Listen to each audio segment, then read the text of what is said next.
है कि हम हुकूमत उनकी तरह करते हैं। हम मजहब या इलाका देख के फैसले नहीं करते। ये बीजेपी वाले हैं जिन्होंने मरकजी हुकूमत में इस मुल्क के लगभग 15% आबादी को हुकूमत से बाहर रखा है। आज बीजेपी का ना लोकसभा में ना राज्यसभा में एक भी मुसलमान मेंबर पार्लियामेंट है। मरकजी हुकूमत में एक भी मुसलमान जो है वजीर बनने के उनको काबिल नजर नहीं आया। तो वो पहले अपने गिरेबान में झांक के देखें, फिर हमारे ऊपर जो है उंगली उठाने का काम करें।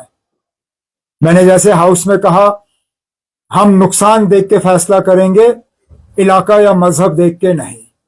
जिस इलाके का नुकसान हुआ है कम ज्यादा, उस हिसाब से जो है मरकज से पैकेज मांगा जाएगा।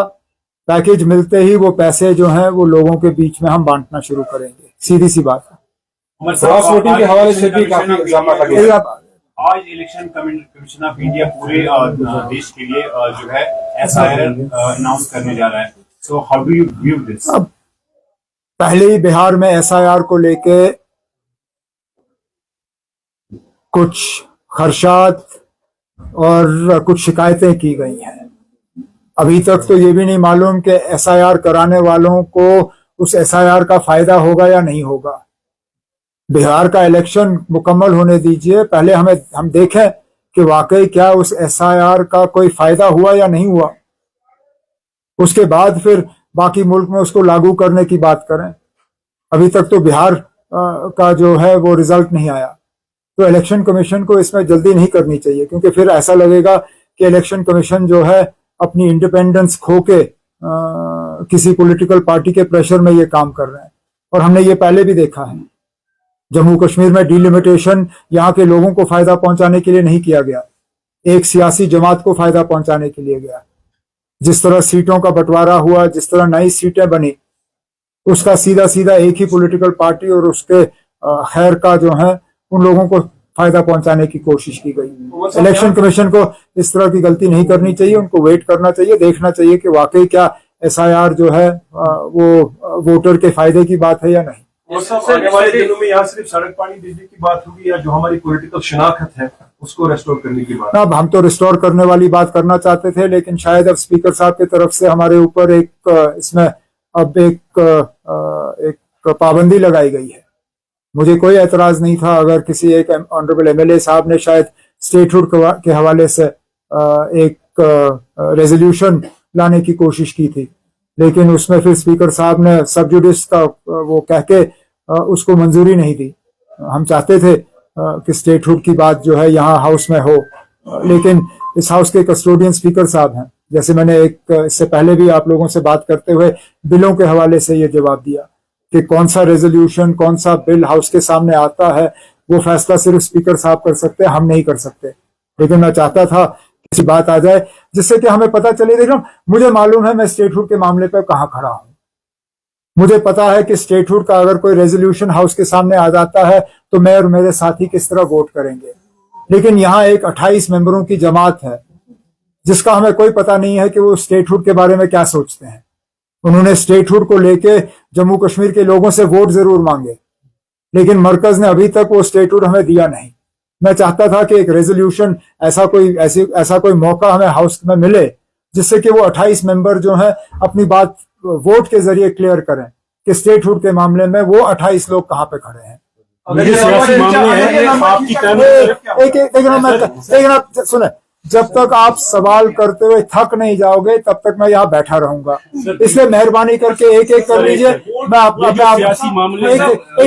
एक डायरेक्शन में आ जाते हैं ना, मैं यहाँ से शुरू करके यहाँ खत्म कर। सर, ये जो सियासी मामले हैं आपकी काम में कितनी रुकावट पैदा करते हैं?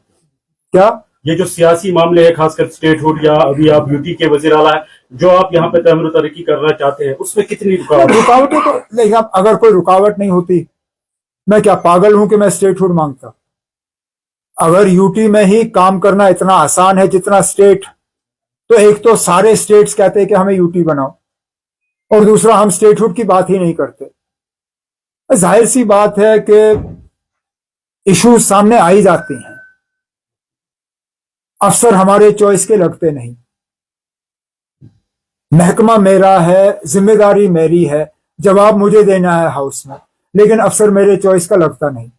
अब आज आपने देखा मिनिस्टरों की बात, कौन सा अफसर कहां से कोई डॉक्यूमेंट तैयार करके हाउस के सामने पेश कर देता है, जवाबदेह मिनिस्टर बनता है, वो नहीं जिसने उस अफसर को उस जगह तैनात किया। ये एक मिसाल है, और भी इस तरह के मिसाल है ना। कई सारे ऐसे इदारे हैं जो इलेक्टेड गवर्नमेंट के कंट्रोल में होने चाहिए थे, जो अभी भी नहीं है। मैं कितनों की मिसाल आपको दे दूं। 2 यूनिवर्सिटियां हैं, कल्चरल एकेडमी है, स्किम्स है, पावर डेवलपमेंट कॉरपोरेशन है, कई सारी चीजें हैं जो गवर्नमेंट को ट्रांसफर हो जानी चाहिए थी, जो नहीं की गई हैं। रुकावटें हैं।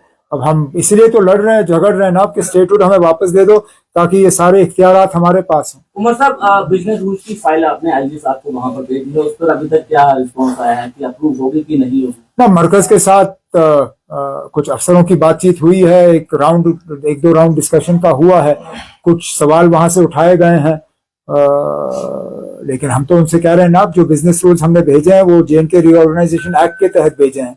हमने कहीं पे भी उस रीऑर्गेनाइजेशन एक्ट के आगे पीछे काम करने की कोशिश नहीं की। उनको मंजूरी दी जानी चाहिए। So yesterday you said in an interview that you'll set a finite deadline to resign. I'm not going to say any. I'm not going to say anything more on that now. Because I'm not. Look, if I please, I'm sorry, but please, the person who conducted that interview also tried to. If you saw the interview, tried to ask me questions around this. I didn't answer them. If I didn't answer her, why do you think I'll answer you? I have nothing more to say on I that. want to ask that are you not hopeful that the government of India will restore statehood? ना, मैं तो पहले दिन से hopeful था। मेरे hopefulness में थोड़ी कमी आई है, लेकिन अभी भी है। लेकिन जितना ज्यादा ये सिलसिला चलता रहेगा, जाहिर सी बात है, इंसानी फितरत है, होपफुलनेस कम ही हो जाएगी ना, बढ़ेगी नहीं। जितना आप हमें और इंतजार कराओगे, उतना ही हम कम होपफुल होंगे। लेकिन अभी भी सिर्फ साल 1 हुआ है, अभी भी होपफुलनेस है। इसी होपफुलनेस के दौरान हो जाए तो अच्छा है। What next where? अगर इस पे लंबा इन्होंने खींच लिया, फिर नेक्स्ट स्टेप क्या होगा गवर्नमेंट? तब वो वहां तक पहुंचे फिर बात करिए। अभी तक तो अभी साल हुआ ना, बात करेंगे। जो इकोज यहाँ पर असेंबली में अभी सुने गए, उसमें फिर से एक बार ना, पहले जो शख्स इलेक्शन में हिस्सा लेने के लिए तैयार ही नहीं था, वो किस चीज पे टिप्पणी करे? पहले तो वो ये बताए ना, उनको क्या मजबूरी थी बीजेपी की मदद करने की।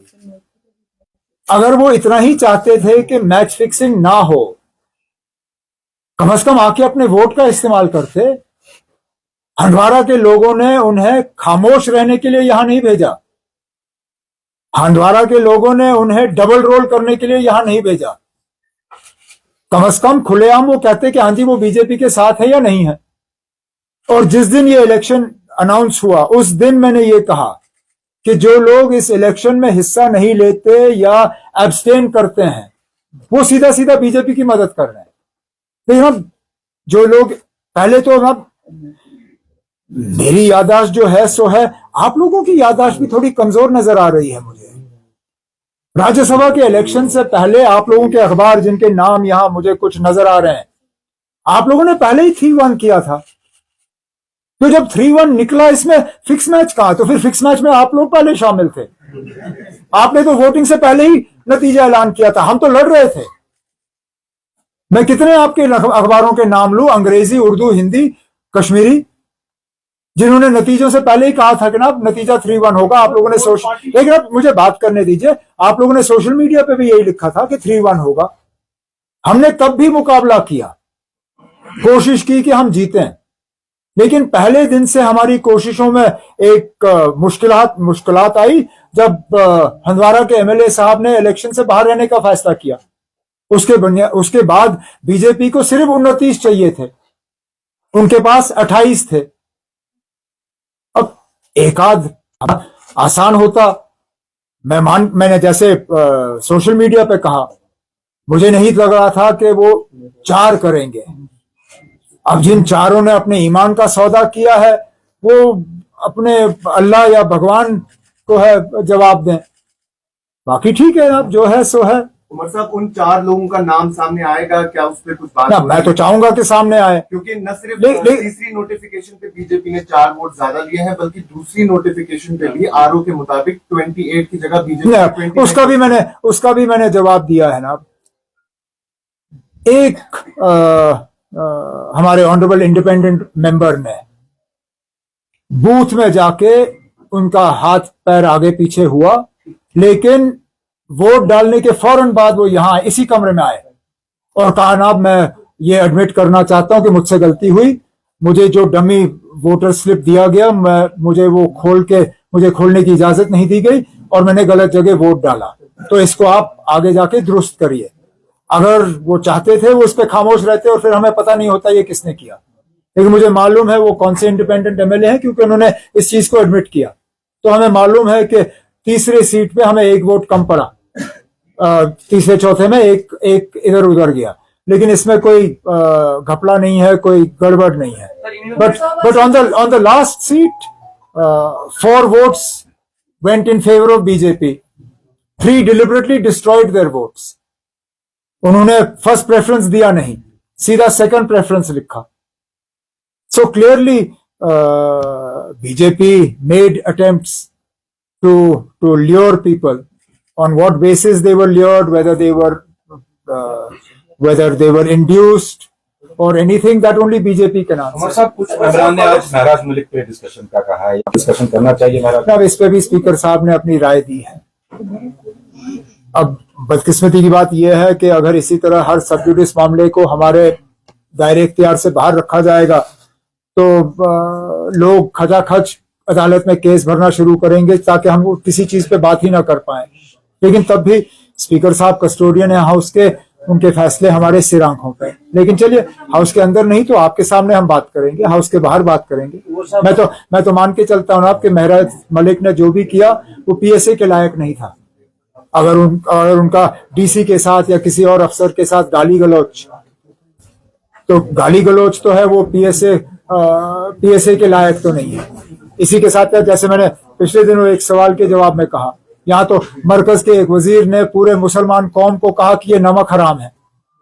अगर पूरे मुसलमान कौम को नमक हराम करार देना वो ठीक है, तो फिर महराज मलिक ने क्या गलत कहा?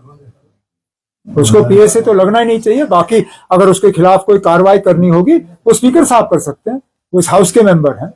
स्पीकर साहब एक डिसिप्लिनरी कमेटी बना के उस चीज को देख सकते हैं। लेकिन ये पीएसए एक इलेक्टेड मेंबर के खिलाफ इस तरह इस्तेमाल करना ये सरासर गलत है ना। किस तरीके से आप वो देख रहे हैं ना, डेली वेजर्स के मामले में हाउस के सामने एक कमेटी तश्कील की गई। हेड स्पीकर ये चीफ सेक्रेटरी साहब कर रहे हैं, उन्होंने अपना काम जो है काफी हद तक मुकम्मल किया है। थोड़ा सा और काम इसमें करना बाकी है।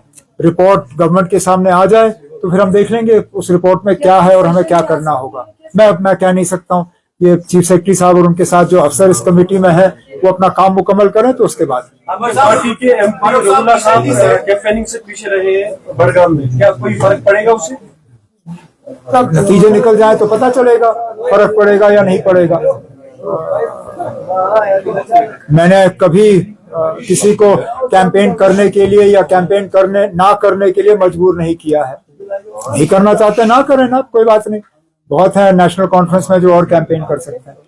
और Umar Saab, Farooq Saab recently said that BJP wanted to have a deal with the national conference on the head of the Rajya Sabha elections. So how do you like to react? What was the deal? What was the understanding? Because BJP has no, there was no understanding. There was no if there had been an understanding. Look, please understand. This sort of attempt of death by 1,000 cuts, this is also incorrect, because at the end of the day today, the only party that is taking the BJP head on in Jammu and Kashmir is the National Conference. We are the ones who took them on in the Rajya Sabha elections, nobody else. Congress could have fielded a candidate, they chose not to. Chaliye, theek hai. In Nagrota, please tell me, where are the candidates from the other parties? Where is PDP's candidate in Nagrota? Congress also at the last minute told us they will not fight. Then I had to scramble to find a candidate. Otherwise, we were ready to support the Congress in Nagrota.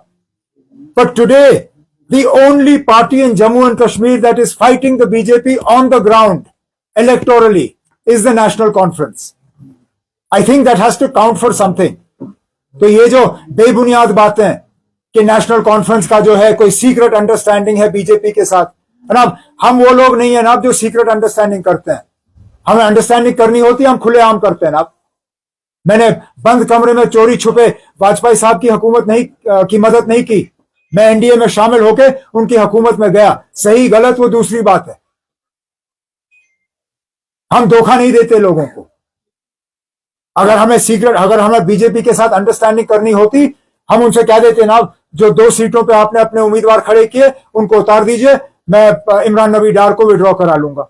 Election होगा नहीं, आप 1 ले लीजिए, हम 3 ले लेंगे. लेकिन हमने वो भी नहीं किया. हमने कहा नहीं ठीक है, इस बात के बावजूद कि 4थी सीट मीडिया ने बीजेपी को दे दी, हम तब भी ये इलेक्शन लड़ेंगे. और हमने जितना हमसे हो सका हमने किया.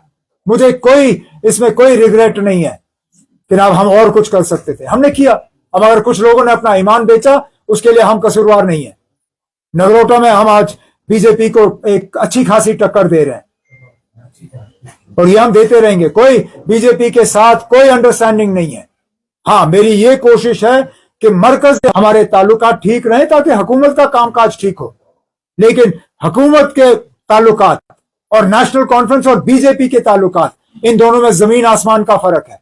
नेशनल कॉन्फ्रेंस और बीजेपी का कहीं पे भी ना रिश्ता है ना रिश्ता बनेगा. बाकी मेरे ताल्लुकात मरकजी हुकूमत के साथ क्या होंगे वो दूसरी बात. मतलब नगरोटा विधानसभा क्षेत्र की बात की जाए तो वहाँ पर हिंदू मेजोरिटी ज्यादा है, उसके बावजूद भी आपने वहाँ पर मुस्लिम चारा उतारा है, तो आप जीत का दावा वहाँ पर कर रहे हैं. क्यों, आपको क्या लगता है ना हिंदू मुसलमान को वोट नहीं देते? यही तो मुसीबत है ना. इसी वजह से तो 15% आबादी को जो है इस हुकूमत में शामिल ही नहीं किया गया, क्योंकि ऐसा लगता है कि हिंदू ना मुसलमान को वोट देगा ना मुसलमान हिंदू को वोट देगा. आप भूल गए शायद ना, जम्मू पार्लिमानी सीट वो सीट है जहां नेशनल कॉन्फ्रेंस का एक मुस्लिम उम्मीदवार जीत के गया. उस वक्त भी Jammu parliament seat Hindu majority थी, लेकिन मुस्लिम कैंडिडेट जीत के गया. जम्मू कश्मीर में, खासकर कश्मीर में, यहां मुस्लिम मेजोरिटी सीटों से हिंदू उम्मीदवार जीत के गए हैं. यहां हिंदू मेजोरिटी सीटों से जम्मू कश्मीर में सिख जो है वो आए हैं. तो ये आपने कैसे सोचा ना कि हम इतने फिरका परस्त बन गए हैं कि कोई हिंदू आज मुसलमान को वोट नहीं देगा या मुसलमान हिंदू को वोट नहीं देगा. आप उम्मीदवार देखिए, उम्मीदवार का किरदार देखिए, उम्मीदवार का ट्रैक रिकॉर्ड देखिए. बीजेपी से पूछिए, ये वो पार्टी है जो कहती है हम खानदानी राज में भरोसा नहीं, बुनियाद पर तय किया, वो आप भी जानते हो मैं भी जानता हूं. अगर सिर्फ उम्मीदवार को ही तोलें तो हमारे उम्मीदवार में क्या कमी है ना. डीडीसी की मेंबर रही हैं, लोगों की खिदमत की है. आप सिर्फ मजहब देख के कहते हो कि वो जीतने के लायक ही नहीं है. कहा है कि the government is ignoring public concerns while being engaged in a debate that who is with BJP and who is against BJP. मैं मियां अल्ताफ साहब की बहुत इज्जत करता हूं, सीनियर लीडर है नेशनल कॉन्फ्रेंस के.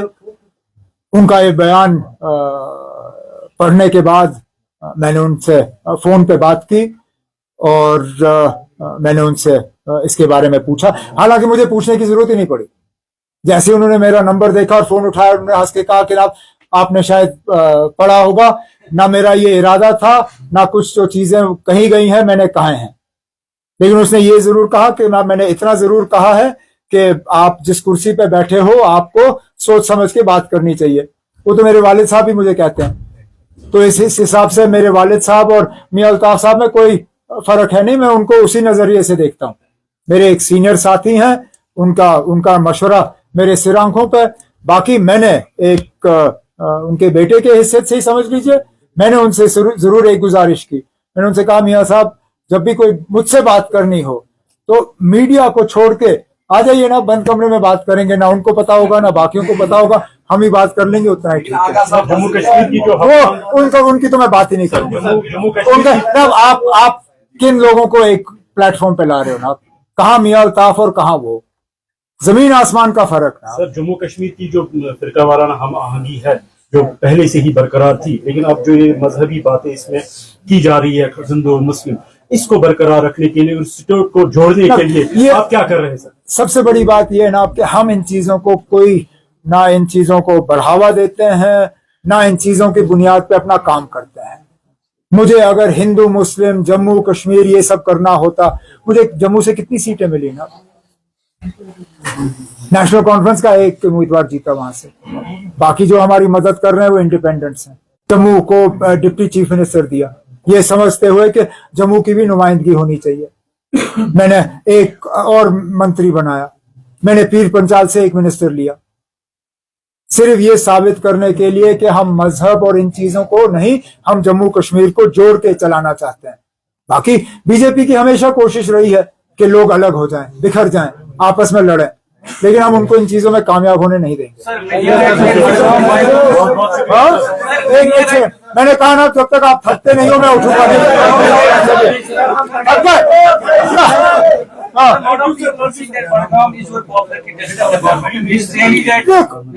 देखिए ना,